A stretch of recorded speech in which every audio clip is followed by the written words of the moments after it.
Halo teman-teman Moto Indonesia. Seperti biasa, kalau udah pakai kaos ini berarti lagi ada di launchingnya Vespa ya.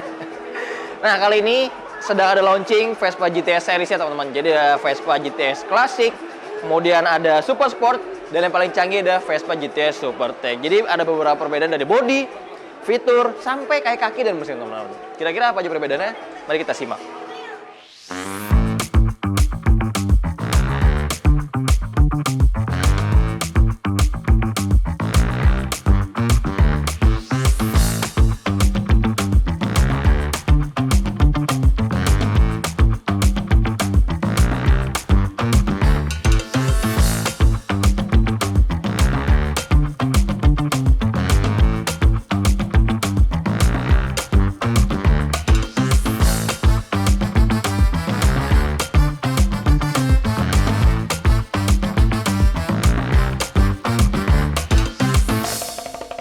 Nah, untuk varian GT 150 ini teman-teman, dia terbagi menjadi dua pilihan tipe. Pertama ada yang tipe klasik. Kalau yang klasik itu ada pilihan warnanya Green Relax, Beige Sabia, dan Black Vulcano dengan harga 78,8 juta on road DKI Jakarta.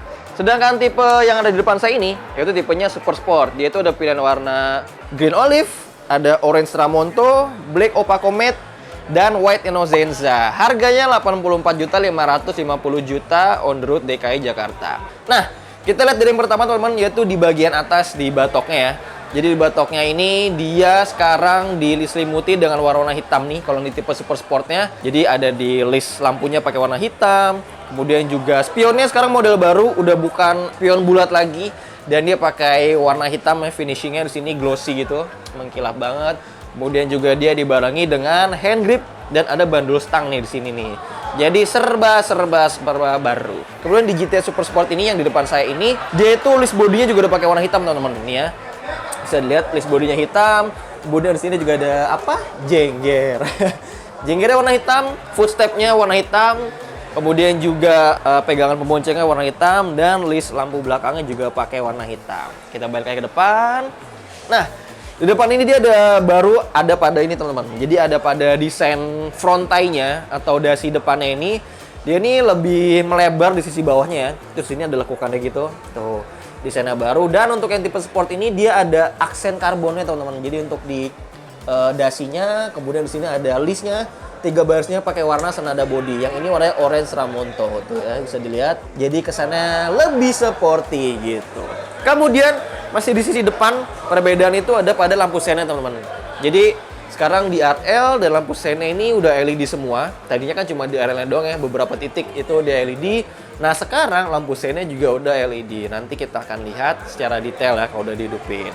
Kemudian di depan lagi kita tuh ngelihat ada ini teman-teman. Jadi ada Graphite Rims. Graphite Rimsnya itu ada velg. Jadi velgnya model baru. Dia tuh ada 1, 2, 3, 4, 5. Ada 5 hole gitu. Bagus banget nih. Tuh. Terus kalau yang di tipe sport ini ada ini nih. Ada stiker-stiker minimalisnya gitu ya. Tuh. Di sini bannya juga masih sama. Di sini pakai Maxxis dengan ukuran 120/70 ring 12 inci. Ini desain velgnya bagus ya. Kesannya kayak lebih elegan, lebih modern, mirip-mirip kayak yang di Primavera sih, sekilas gitu kan. Kemudian masih di depan ada yang baru lagi teman-teman. Jadi ada anti-dive system. Nah ini ada batang tiang gitu. Jadi itu menghubungkan antara fork sama dudukan suspensi depannya nih. Jadi sih katanya biar kalau lagi ngerem mendadak itu motornya di sisi depannya itu nggak ambles ya. Nantinya kita akan ada sesi test ride di hari yang berbeda. Nah penasaran sih sama fitur yang ini, kira-kira efeknya seperti apa sih dengan adanya anti-dive system ini nih. Ini si batang ini nih. Penasaran banget gitu. Kalau di rem depannya masih sama, dia pakai ABS, diameter cakramnya 220 mm dengan kalipernya ini pakai Nissin ya, ada embosnya, dan dia pakai 2 piston gitu. Oh ya, ini di bodinya juga ada list body gini. Ada Orange Tramonto dan ada Black Vulcano. Lanjut ke sisi tengah. Nah, di sini dia ada ini teman-teman, ada pembaharuan pada grid desainnya ini ya. Jadi ini tuh kalau dia Super Tech itu kan jadi kisi-kisi buat radiator. Cuma kalau di 150 ini kisi-kisinya di dalamnya kosong aja, nggak ada apa-apanya. Karena dia radiatornya ada di sini. Tuh, pakai pelindung model honeycomb. Terus di sisi tengahnya, nah yang baru ada ini nih teman-teman. Ada kunci kontak. Nanti akan kita coba ketika kita bahas sisi fiturnya ya. Kunci kontaknya udah keyless, ada pengait barang yang bisa dilipat. Tapi cuma satu ternyata ya. Di sini nggak ada nih pengait barangnya. Cuma dari sini. Oke. Kemudian kita ke tengah ada desain jok baru teman-teman. Kalau yang di sini itu dia itu katanya lebih ergonomis. Kalau dilihat-lihat sih ergonomisnya dari ini sih. Dari shape depannya ya. Ini tuh kayak lebih ramping gitu teman-teman. Jadi harusnya ketika kaki turun nggak terlalu ngebuka lebar ya. Dan harusnya jadi bisa lebih napak. Tuh. Nih. Terus juga dia pakai 2 model pattern gitu. Yang ini modelnya halus. Nah ini tuh kayak apa ya, bermotif-motif kasar gitu lah. Dengan benang jahit senada warna body nih. Jadi detail banget ya. Tuh, detail banget. Kemudian kita ke belakang ada apa? Nah, di belakang dia juga pakai desain baru baik untuk lampu seinnya atau lampu belakangnya. Coba kita hidupin ya untuk ngelihat desain lampu barunya. Nah, tuh dia udah LED. Keren ya. Jadi kesannya lebih modern. Ini lampu standby remnya. Coba direm, Bang. Nah, lampu remnya jadi yang tengah, teman-teman. Standby-nya yang di sisi luarnya nih. Lepas remnya. Nah, ini keren ya. Ini kalau malam-malam jadi ikonik banget sih. Jadi dari jauh udah kelihatan kalau itu tuh Vespa gitu kan. Oh iya, kita lihat yang depan. Yang depan. Nah, ini dia udah full LED.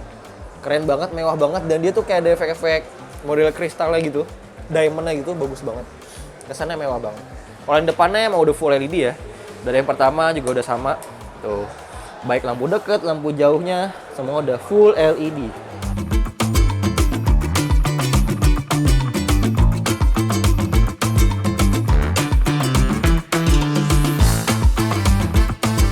Dan yang paling baru adalah di sini teman-teman. Dia sudah pakai smart key system. Wis, remote-nya ini bahannya full plastik.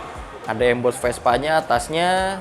Pakai warna silver dan hitam yang cukup mewah ya. Ini tuh dia dilengkapi dengan bike finder teman-teman, atau mungkin kita biasanya dengarnya answer bike system ya. Nah ini tuh udah bisa kita pakai ketika kita dari jarak 50 meter. Jadi ketika kita pencet, nah keempat lampu seinnya akan berkedip nih ya. Tuh akan berkedip. Cuma nggak tahu nih kenapa beepernya nggak hidup ya. Kita belum cari tahu juga sih, karena beberapa kali ngetes nih varian-varian sini nggak ada beeper. Jadi ketika dipencet cuma lampu seinnya aja yang hidup gitu. Kemudian di sini juga kita bisa ngebuka jok. Jadi ada tombol jok dari sini, kita bisa buka jok dari jauh. Jadi bisa minta tolong teman buat ngambilin barang ya. Dari radius 50 meter. Ini kekunci nih. Nah, kekunci ya. Kita tekan agak lama. Nah, ternyata emang agak harus ditekan dan beberapa detik dia bisa terbuka. Seperti itu teman-teman. Terus juga radius remote-nya ini tuh udah bisa terdeteksi dari motor. Kurang lebih di sekitar jarak 1,5 meter ya. Nah, ketika kita udah 1,5 meter, nanti di sini tuh bakal ada logonya. Nah, welcome. Ketika kita pencet knopnya ya, ada sapaan welcome.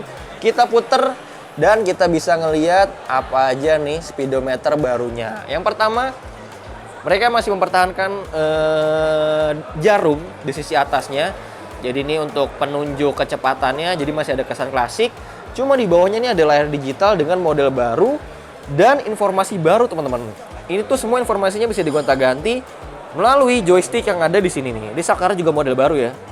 Full chrome, ketambahan joystick. Coba kita, kalau kita ke kiri, informasi yang kiri akan keganti nih. Misalkan ini di aki ya, 11,8 volt. Kita kiri. Oh, nih masuk ke menu setting. Kiri lagi ke kilometer per liter secara real time. Kiri lagi average. Kiri lagi nih fuel range. Dan ini average speed. Dan ini max speed. Dan ini balik lagi ke voltase aki. Kalau kita geser ke kanan, informasi kanan yang ganti. Misalkan ini di trip A, kita ke kanan jadi trip B, jadi total, dan seperti itu. Di tengahnya ada jam, kemudian di sini ada fuel meter, dan di sini ada suhu mesin. Terus di sini juga indikator ASR, kemudian ada logo Mia, connectivity, dan beberapa notifikasi ya. Kalau kita ulang dari awal, nah dari posisi mati, nah tuh dia. Jadi ada logo indikator service, pesan, telepon masuk, telepon keangkat, dan lain-lainnya. Kemudian ada indikator low fuel level, check engine, ABS, ada startup system, dan ini ada oil level. Terus ini ada, sebenarnya masih ada titik IMO nih, immobilizer, padahal ini udah pakai keyless gitu kan ya. Kemudian di saklar kanannya ini ada buat buka jok. Jadi dari buka joknya, padahal kan tadinya yang lama tuh di sini ya. Nih, tadinya tombol bulat di sini, sekarang dipindah di saklar jadi lebih mudah. Dari gini aja. Nah, buat buka joknya. Kemudian sini ada tombol buat yang start stop sistemnya. Sini ada ASR biar nggak licin atau biar nggak kepleset atau biasa disebut dengan traction control, dan sini ada starter. Seperti itu.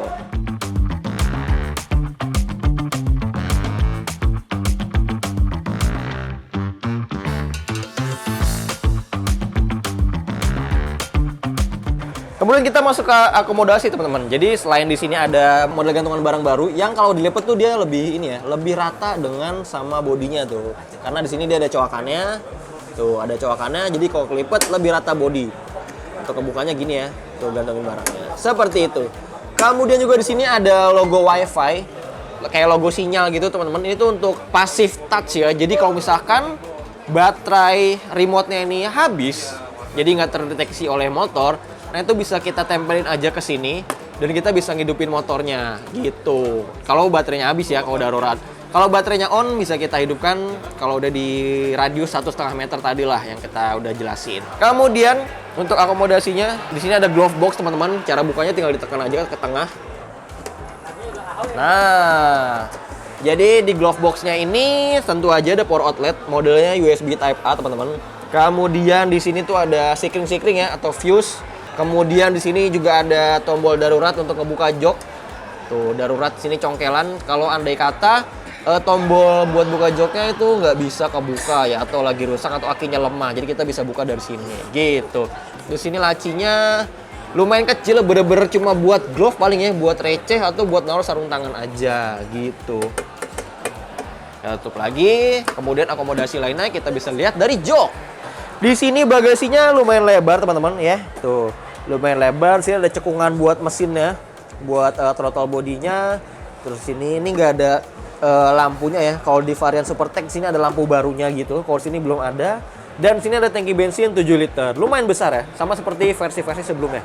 Terus apakah muat helm? Kita coba. Pan, helm pan.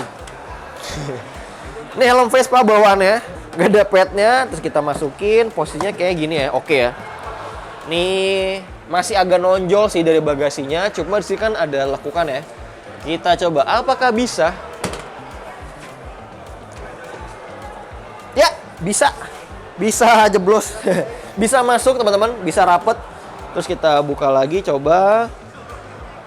Nah, emang agak sedikit maksa sih. Agak sedikit nahan gitu ya. Cuma dia masih bisa kesimpan dan di depannya ada ruang cukup banyak. Bisa taruh jas hujan atau jaket-jaket lah, barang-barang lainnya gitu.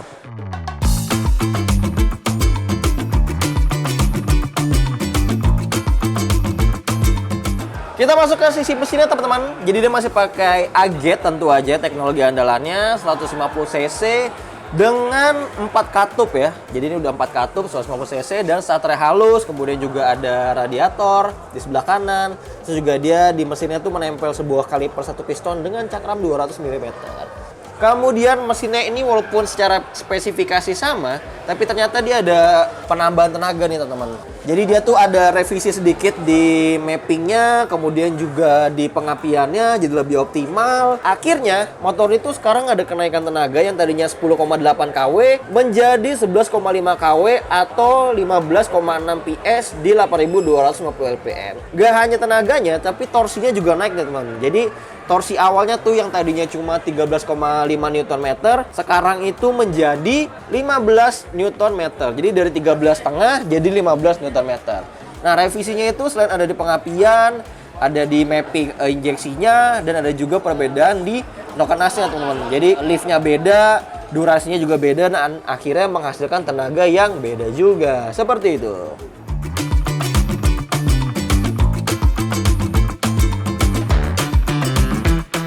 Nah, kurang lebih seperti itu teman-teman. Jadi kita tadi udah ngeliat Vespa GT Super Sport 150 dari dekat ya. Dan sekarang kita closingnya ada di varian yang klasik. Kalau yang klasik ini emang warna-warnanya juga lebih smooth.